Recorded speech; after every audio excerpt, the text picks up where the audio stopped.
작은 일 한 가지를 이루어내려고 해도 기획과 설득과 실천의 반복이 요구됩니다.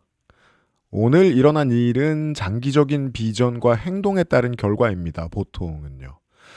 지금 쿨쿨 자고 있는 미국하고 이란은 잠에서 깨면 우리 시각으로 아마 오늘 밤쯤부터 호르무즈 해협 앞에 군함을 둥둥 띄워놓고 3차 핵 협상을 시작할 겁니다. 이란이 어디까지 물러날지에 대해서 트럼프는 장밋빛 그림을 그리는 것 같은데요. 제가 보기에는 미국 입장에서 시원한 답을 얻을 수 있을 것 같지는 않습니다. 정치적으로 결과를 얻어내려면은 상대의 입장을 마음으로 파악하고 진심으로 원하는 걸 알아내야 협박을 하든 타협을 하든 할 수 있는데 피자 시킬 거다. 펜타곤에 피자 시키면 전쟁 나는 거 알지? 이런 애들 하는 협박이나 하고 있습니다. 공습을 시작하는 흉내를 내는 일을 소셜에 전시하면서 비웃는 행위는 때리는 척을 하자 피하는 약한 아이를 보고 낄낄대는 동네 일진들 같습니다. 저 정도 소양으로 외교를 해서 성공할 방법은 없습니다. 장기적인 비전 없이 잠깐 무기로 이란을 타격할 수는 있겠는데 국제사회의 반발이 더 커지거나 이란에 더 강경한 정부가 들어오게 만들 가능성이 높습니다. 터프트 대학의 아라시 라이시네자드 교수가 포린 폴리시에 기고한 내용이 트럼프가 놓친 사건의 본질을 설명해 줍니다. 하메네이 정권의 세계관에서 싸우다 죽는 건 지는 것이 아니라 신성한 도덕적인 승리다. 화기를 퍼부으면 오히려 명분이라는 힘을 하메네이가 더 가질 수도 있다는 걸 트럼프가 모르고 있다는 거죠. 그것은 알기 싫다 634회에서 설명해드렸던 서기 680년의 카르발라 전투가 지금 정권의 태도의 기반이라고요. 예언자의 손자인 이맘 후세인이 이길 수 없을 만큼 많은 다수의 적을 만나서 굴복하지 않고 항전하다가 순교한 사건을 뜻합니다. 카르발라 전투는 시아파 정권이 이렇게까지 미련하게 미국에게 저항하는 제일 중요한 근거가 지금까지 되어왔습니다. 만약에 공습이 이루어졌을 때 하메네이가 전사를 하면 후계자들은 카르발라 전투와 같은 순교로 포장을 해서 국내 여론을 자신들 쪽으로 돌리는데 좀 유리해집니다. 따라서 미국의 무력 사용은 시민들을 억압해가면서 정권을 연장하는 데 도움이 되면 됐지 결정타 노릇은 절대 못할 거라는 거죠. 장기적인 비전이 없는 언론인과 정치인들이 꾸준히 비웃어 왔지만 정치의 능력에서 시작된 우리 시장의 성공이 계속 이어지고 있는 지금 같은 상황, 계획도 없이 이란 앞에서 주먹을 흔들어대는 미국하고 아주 대조적으로 보입니다. 저는. 지난 여름에 코스피 3,000이 붕괴됐고요. 작년 연말 코스피 4,000 붕괴에 이어서 코스피 5,000 붕괴의 충격이 채 가시지도 않았는데 오늘은 코스피 6,300 붕괴가 코앞인 붕괴의 시대입니다. 탁상공론을 즐기는 전문가들의 자아가 붕괴되는 빈도만큼 국가 경제가 성공 가도를 달리고 있습니다. 어쩌다 이런 결과가 나왔을까요? 정치를 잘하자면 상대의 입장과 그에 따른 맥락을 짚을 줄 알아야 되는데 정부는 우선 집권전의 내란을 잠재워서 한국 시장에 건재함을 알리고 물론 시민들이 도왔죠. 주인공이죠. 대선 캠페인 동안은 시장을 성장시킬 로드맵을 제시했습니다. 그때만 해도 언론과 정계는 심드렁했습니다. 하지만 안 될 거라고 비웃었던 일들을 지켜나가는 모습을 보니까 경제를 움직이는 심리가 요동을 쳤죠. AI 산업에 대한 이슈는 우리나라가 이니셔티브를 설정하는 단계에서부터 해외 시장이 갑자기 폭발을 해주면서 5만 원도 못 넘을 거라던 대장주의 가격을 4배로 만들었습니다. 증시와 관련된 지난 1년을 돌아볼 때 제가 가장 흥미로운 건 우리나라 정부가 이번 프로젝트를 성공시키기 위해서 필요한 정치적 상대방이 누군지 알고 그 특성을 파악하고 움직인 듯이 보였다는 점입니다. 이번 상대는 돈이었습니다. 돈은 그 자체로는 나쁘지 않고 그냥 계속 커지려고 하는 습성이 있습니다. 근데 너무 안정적으로 불어나면 그때부터는 사악해지죠. 우리나라에서는 그 욕망이 다 부동산에 묻혀 있었습니다.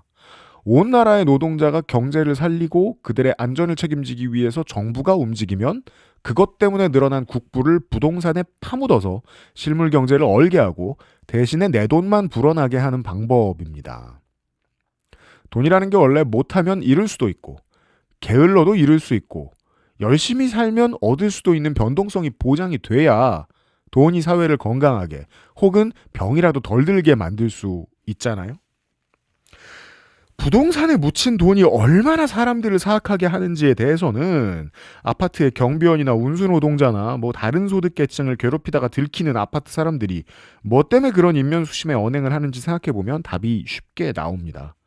지난 반년 동안 부동산 정책이 통했다는 신호가 곳곳에서 나오고 있습니다.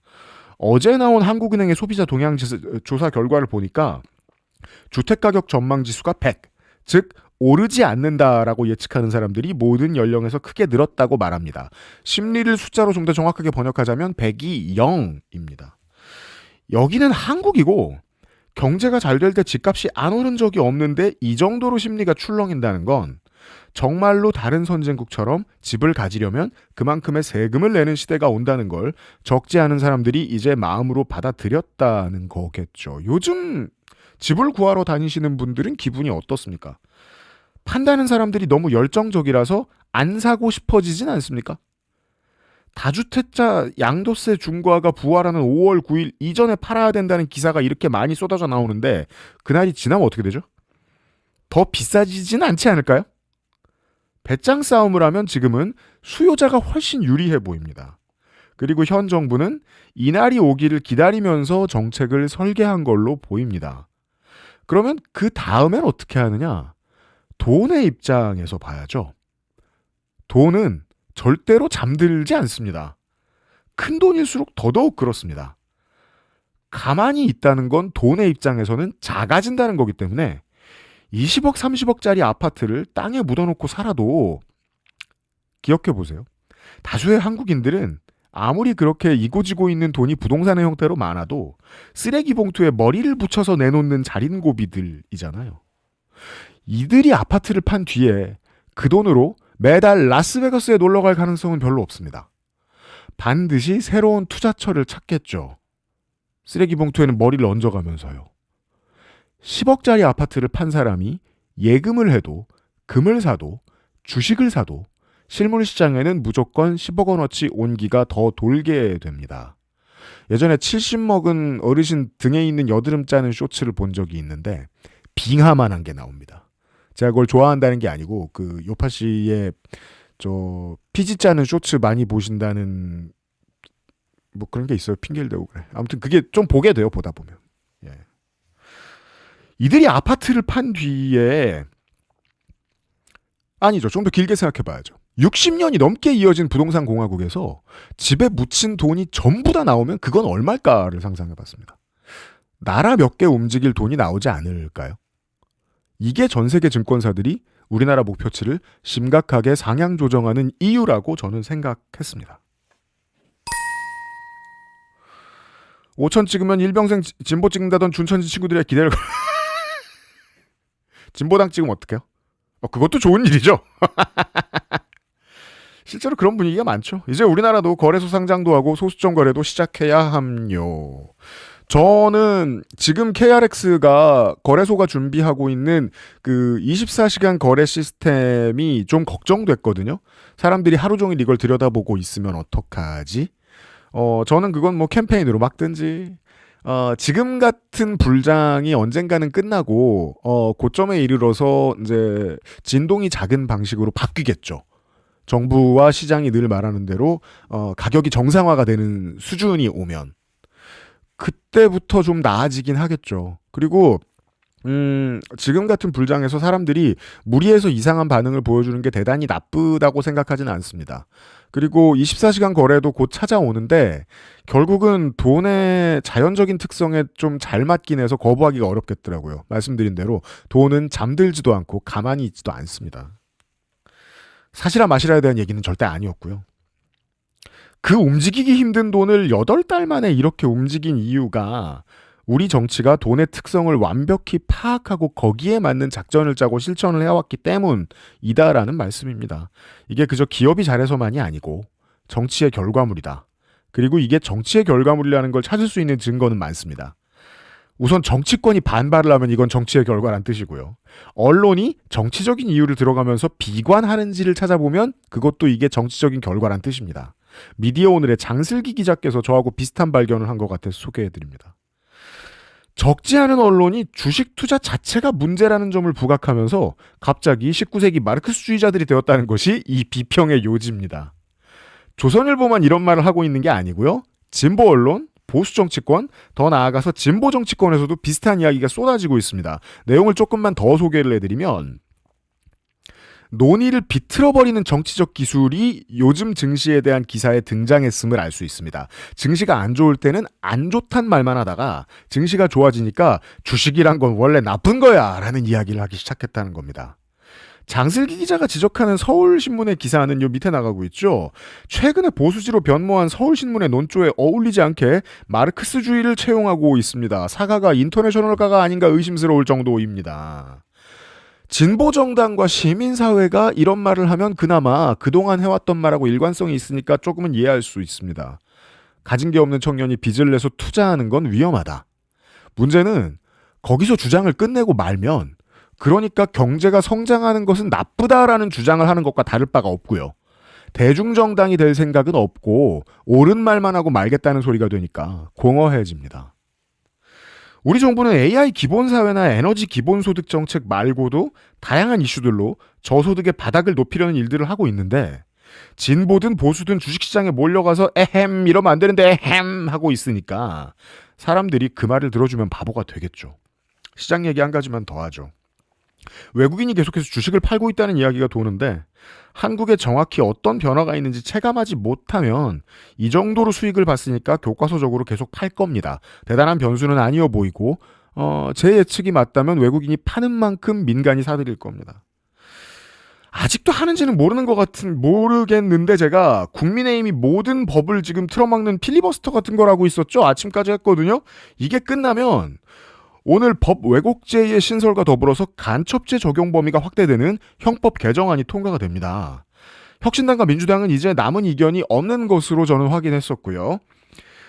예를 들면 최근에 우리나라 백색 가전업체들의 기술 특허를 침해한 것으로 알려진 국내에도 시장 지분이 점점 더 늘어나고 있는 TV 만드는 업체 TCL 있죠. 이런 중국의 첨단 기업들이 우리의 주요 인력들을 빼가는 게 훨씬 더 어렵게 될 겁니다. 이것도 시장의 청신호가 될 수 있습니다. 꼭 그래야 하나님이 부동산 가격이 올라가야 부동산 투자가 많아질 텐데 아쉽다는 건설사들의 광고성 압박 기사. 네. 건설사는 검사 판사와 같은 율사들과 비슷한 위치에 처해 있죠. 오랫동안 우리나라 사회에서 밑으로 내려올 리 없는 기득권으로서 활동을 해왔고 그들의 탄탄한 자금력이 이렇게 많은 재래 언론에 영향을 미칠 수 있었던 거잖아요. 그래서 앞으로도 건설업과 부동산이 죽어가면서 내는 비명소리는 재래 언론을 통해서 더 많이 들릴 겁니다. 오늘은 이후 코너에서도 제가 본의 아니게 진보 정치와 시민사회에 그동안 미비했던 점들을 지적하는 내용을 좀 많이 다룰 것 같은데요, 방송에서. 오랫동안 제가 지켜봤던 문제점 중에 하나는 진보 정치는 늘 비판만 한다는 겁니다. 말씀하시는 분들도 나라의 주역이고 정부는 그들의 국정 파트너인데 이거 잘하고 저거 잘했다. 지금 미진한 건 이렇게 보완해달라고 해야 정치가 되고 타협이 되지. 너네 나가라, 물러나라, 답이 아니다 같은 레토릭을 좋아해도 너무 좋아합니다.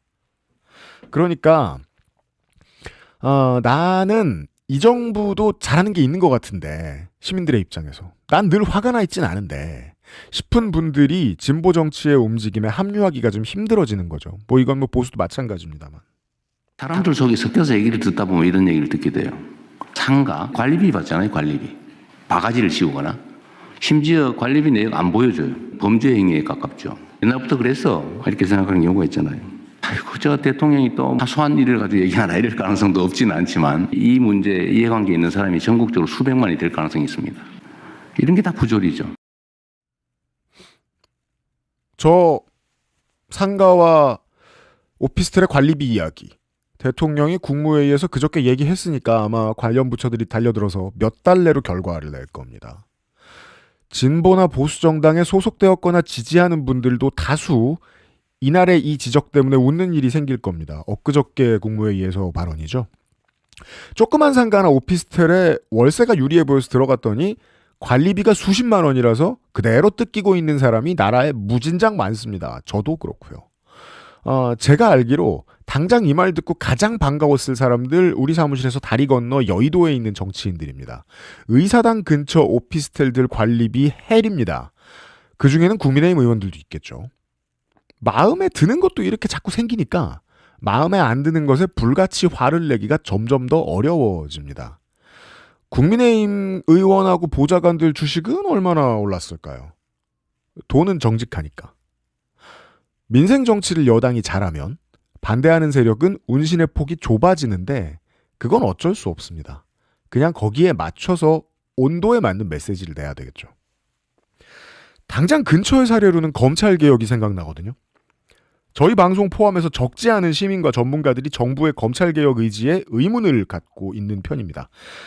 공소시효가 코앞에 닥쳐왔을 때 경찰 혼자 어떻게 하란 말이냐라는 대통령의 지적에 대해서도 그건 검찰이 그동안 깔고 앉았던 얘기 아니냐라고 반문하시는 전문가들도 많습니다. 하지만 그렇다고 해서 그 문제 때문에 국민 주권 정부 물러가라 라고 말씀하시는 검찰개혁론자는 제가 아는 한 단 한 명도 없습니다. 판을 망치고 밥상을 뒤엎고 싶은 생각은 없기 때문입니다. 천천히 조심스럽게 집요하게 의논하자는 거죠. 우리 법무부와 총리실과 청와대에 누가 이러는지 의심되는 바는 있지만 화는 안 낼 거고 우리가 원하는 장기적인 목표는 같으니까 얘기를 해보다가 제 말이 맞는 것 같으면 생각을 좀 바꿔주세요 라고 접근하는 거지. 당장 노란봉투법의 독소조항 때문에 노동부 장관 물러가라라고 걸기대회를 한다면 주식 사려고 비투한 청년들 구제하라고 집회를 한다면 분위기에 안 맞는 노래가 됩니다. 세상 모든 노래에는 팬이 있습니다. 하지만 분위기에 안 맞는 노래를 틀면 지지자가 있어도 많지는 않을 겁니다. 그 클럽에 사람이 많이 오긴 어려울 겁니다. 정치가 사회를 다루듯이 사회도 이렇게 정치를 다룰 줄 알아야 됩니다. 시민사회가 기쁘게 받아들일 수 있는 소식 두 가지를 전합니다. 매일노동뉴스 이수연 기자의 단독인데요. E9 비자, 그러니까 고용허가제로 입국한 이주노동자의 사업장 변경 제한 요건을 3년간 3회에서 1년 반 뒤에 완전 자유화로 바꾸는 방법이 노동부에서 제안되었습니다. 모르시는 분들을 위해서 간단하게. 외국에서 일하러 온 분들이 더 많이 폭행을 당하고 착취를 당할 수 있던 근거가 사업장을 옮기는 게 무척 어렵기 때문이었습니다. 언어적인 어려움도 있고 이주노동자 본인이 변경 사유를 입증하는 건 진짜 어렵고 사장님들이 그래서 강제노동도 많이 시키고 퇴직금도 떼먹고 막말도 할 수 있었던 거죠. 지금 보시는 지게차 결박 사건 전후에 국무회의에서 대통령의 질타가 있었고 노동부가 외국인력 통합 지원 TF라는 걸 만들어서 12월 달에 2달간 회의를 했고 마지막 회의 결과가 이번 주에 나온 겁니다.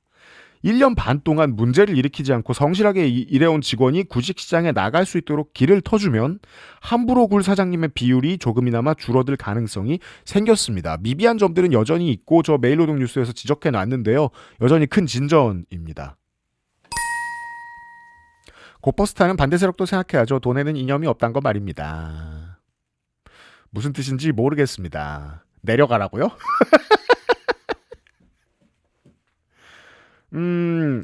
그죠. 그래서 제가 이런 말씀을 드린 게 좀 민망하죠. 돈에는 이념이 없고, 돈에는 선악도 없는데, 이번에는 이념이 그 선악도 없는 돈을 앞으로 끌고 나간 편이 있어요. 네. 다른 댓글도 있나요?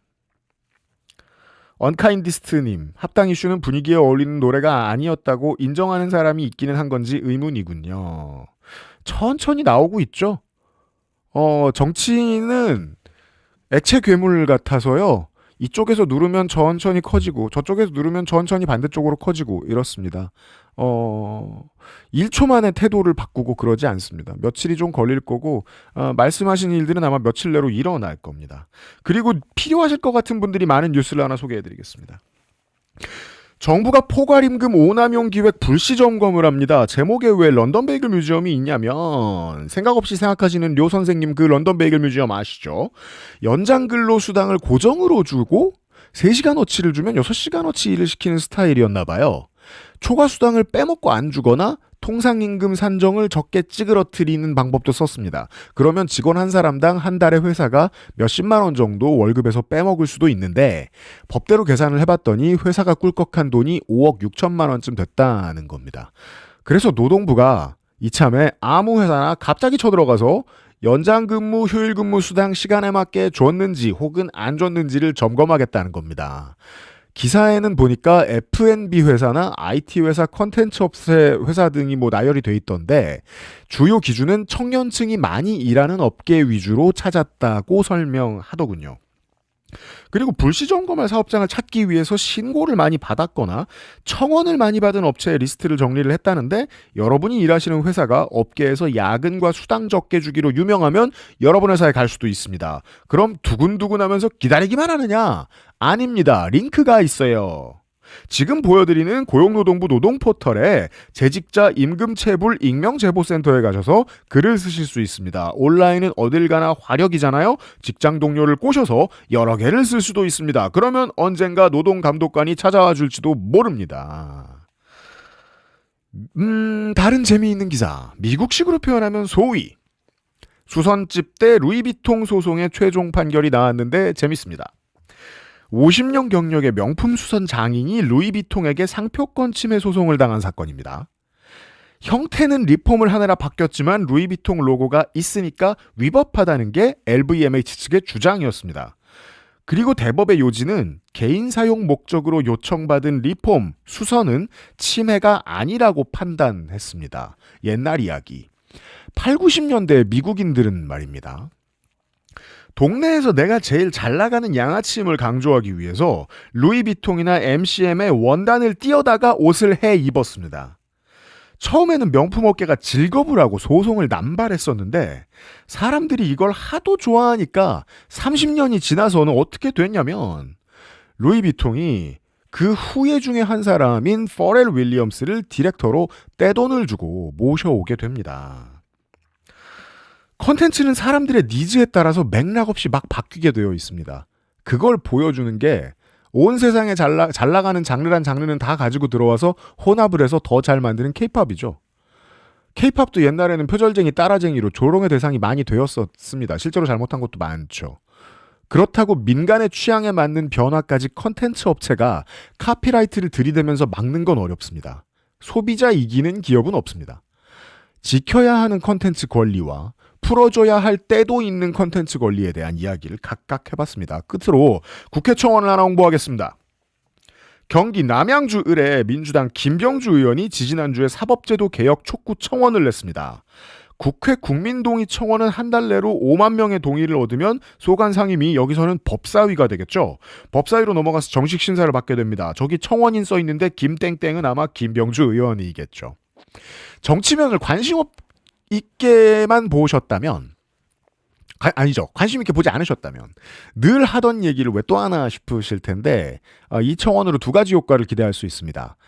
하나는 법무부와 정부에서 나오는 수사권 조정이 후퇴된 검찰개혁안 때문에 여당과 법사위가 그동안 좀 난처했는데 다시 정식 안건으로 논의하면서 국회에 힘을 실어줄 수 있게 됐고요. 또 하나는 개파 모임 논란이 되고 있는 공소취소 모임이 한다는 가장 중요한 일인 대통령 공소취소 문제에 대한 이야기를 국회로 넣어버림으로써 그 모임이 할 일이 사라지다 보니까 개파만 앙상하게 남는 상황을 돋보이게 만들 수 있습니다. 원하신다면 보시다시피 몇 자리 안 남았습니다. 지금쯤 다 찼을 수도 있겠습니다. 브리핑이었습니다.